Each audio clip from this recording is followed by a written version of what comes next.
ভোরের আলো ফোটার আগেই শহরের রাস্তায় বেরিয়ে পড়ে একটি রিকশা। রিকশার সিটে বসে আছে এক কিশোর, নাম তার বিশ্বজিৎ। বয়স মাত্র 14। হাত ছোট, কিন্তু কাঁধে অনেক বড় দায়িত্ব। বাবা দীর্ঘদিন অসুস্থ, সংসারে উপার্জনের কেউ নেই। স্কুলের ব্যাগ নয়, বিশ্বজিতের কাঁধে ঝুলে থাকে জীবনের বোঝা। সকাল থেকে রাত পর্যন্ত সে রিকশা চালায়। রোদ, বৃষ্টি, অপমান সব কিছু নীরবে সহ্য করে। বন্ধুরা যখন স্কুলে যায়, বিশ্বজিৎ তখন যাত্রী খোঁজে। কিন্তু বিশ্বজিতের স্বপ্ন থেমে থাকেনি। রিকশার সিটের নিচে সে লুকিয়ে রাখে কয়েকটা পুরনো বই।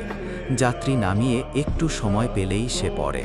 অনেক রাতেই ক্লান্ত শরীর নিয়ে রাস্তার বাতির নিচে বসে সে অক্ষর চেনে। একদিন এক যাত্রী তাকে প্রশ্ন করে, তুই পড়াশোনা করিস না? বিশ্বজিৎ মাথা নিচু করে বলে, করতে চাই, কিন্তু সময় আর টাকা নেই। সেই যাত্রী বদলে দেয় বিশ্বজিতের জীবন। ভর্তি করে দেয় রাতের স্কুলে। দিনে রিকশা, রাতে পড়াশোনা। ঘুম কমে যায়, কষ্ট বাড়ে, কিন্তু আশা আরও বড় হয়। বছরের পর বছর লড়াই করে বিশ্বজিৎ।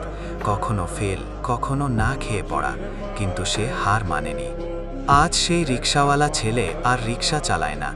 আজ বিশ্বজিৎ একজন সফল মানুষ। নিজের ব্যবসা আছে, সম্মান আছে, কিন্তু সবচেয়ে বড় কথা, আজ সে অন্য রিকশাওয়ালাদের সন্তানদের পড়াশোনার দায়িত্ব নিচ্ছে। বিশ্বজিৎ প্রমাণ করেছে, জন্ম নয়, পরিশ্রমী মানুষের পরিচয়। রিকশার প্যাডেল থেকেই সাফল্যের রাস্তা শুরু হয়।